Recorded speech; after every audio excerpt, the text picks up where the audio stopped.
created a three-wide situation and left no room for Hinchcliffe to fade off. Well, and he wasn't side by side with Kanaan. He only had his back wheel at Tony Kanaan's, his front wheel to Tony Kanaan's back wheel. So Tony Kanaan can't see Hinchcliffe. He's just, like you said, relying on his spotter. Also, Tony Kanaan's going to follow the draft of the cars in front of him where he has the advantage, and he is ahead at that moment. So I don't think that's anything intentional from Tony Kanaan. I think Hinchcliffe found himself wrong place at the wrong time. I'm going to put that as a racing incident. Unfortunately, a racing incident that took out almost half the field.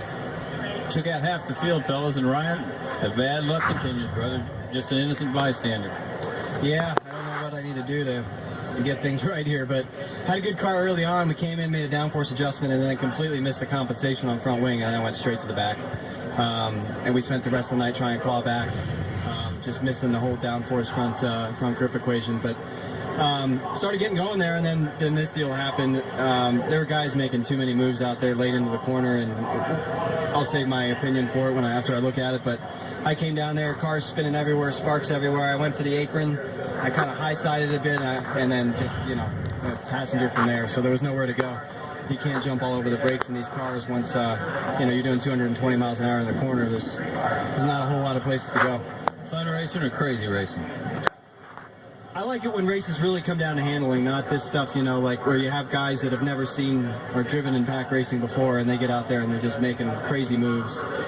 A lot of times I was backing out of places when I had really good runs because I wasn't sure if the guy was going to clear right up into me. It's not the same cast of characters it's always been. So when we all of a sudden have a pack race like this, there's a lot of surprises out there, and it's not the best place to be behind the wheel when these surprises happen. But I was having fun in the beginning, loved it, and then from there, missing the balance, we just we dialed ourselves out. But glad everybody's all right, I guess we learned a lesson from what happened here today. I don't know, pick up and move on. I need to get a race finished here so I can get my season started. Okay, Marty. James Hinchcliffe out of the Care Center, and you were very adamant, very upset on the radio. With who? Tony. It's a shame, man. I mean, he's the most experienced guy in this kind of racing, and unfortunately, Texas isn't what it was. It's gone back to what it used to be, what we got away from. I got to run off of 2 here. If you look now, he's two and a half car widths to our right, or to our left side, and just drove me straight into McHale. We were 3 wide. His spotter didn't tell him we were 3 wide, or he didn't care. Which I find hard to believe because Tony doesn't race like that. So it was really surprising to see him keep. I mean, look how far away from me he is, and he just goes right. I don't know if he knows the corner's left. It's such a shame, man. I mean, it turned into way more of a pack race than we've had here in a long time, which unfortunately leads to situations like this. A lot of good cars taken out. Glad everybody's okay, but we had such a good car, man. We got that penalty earlier for the pit lane thing, and I'm gutted for Elio. That was really unfortunate. He came right out in front of me all the way to the fast lane. I tried to go around him and looped it. Rookie mistake, and took a good car out. I feel bad for those guys. But then we were racing our way back up to the lead lap. We were side by side with Will for the front of the field, and we were coming back up. I think we got ourselves up to 5th. I mean, the car was awesome. The Aero Electronics car was incredible. That last pit stop from the Schmidt Peters Motorsport guys was great. It's just super frustrating in a day that was going so well like that. Let me get your reaction. Chip Ganassi just said a moment ago that maybe you should have lifted because you were in the middle of 3 wide. What's your thought on that? I think it's adorable. I wasn't the last guy to the 3 wide. If anybody, if he wants to play that game, McKeel probably should have lifted, being the last guy to the party. But Tony turned right into a left-hand corner, so it's a shame. We wrecked a lot of good race cars, and he got away with it. I mean, he was involved in the Rossi deal. I didn't see that one totally, but I know he was involved in it. He got away with this one.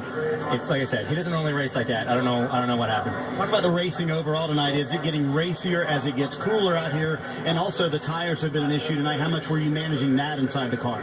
Yeah, I think everybody was having to manage the tires a bit. Obviously Firestone came here with only 1 day of testing, brand new surface. There's a lot for them to learn, and they did a great job, I think, bringing something that was safe and going the distance.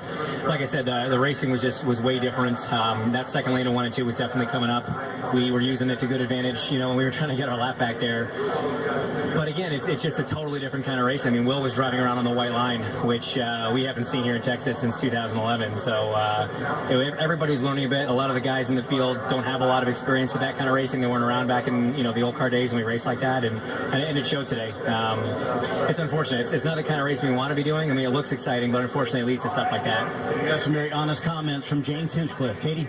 Well, when Ed Carpenter left the medical center, he immediately went over to Tony Kanaan. Ed, what did you say to him? No, I didn't go talk to Tony. I just came to the pits.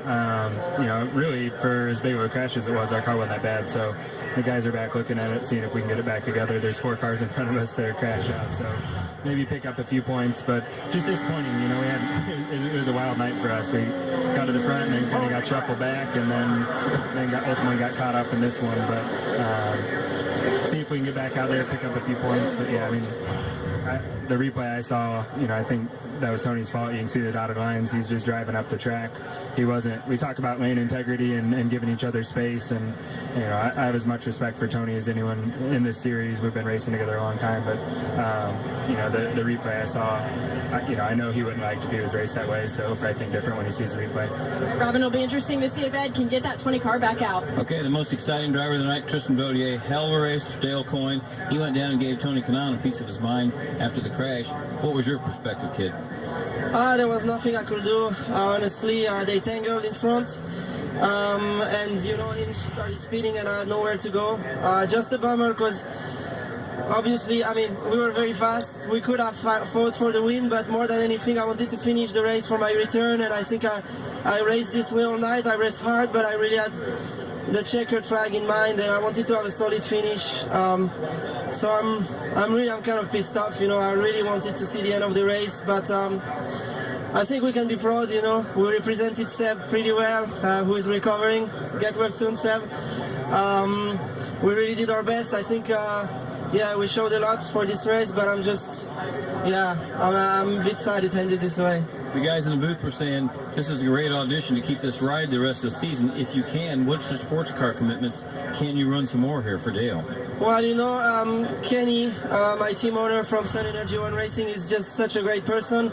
He supports me way beyond my commitment racing full-time for him in USA. So I don't know, he just wants to see me succeed and always pushes for my career. So I think, if I got the shot, he will help me out and free me up for the races that conflict. But I don't know, I think the team might be set with the replacement.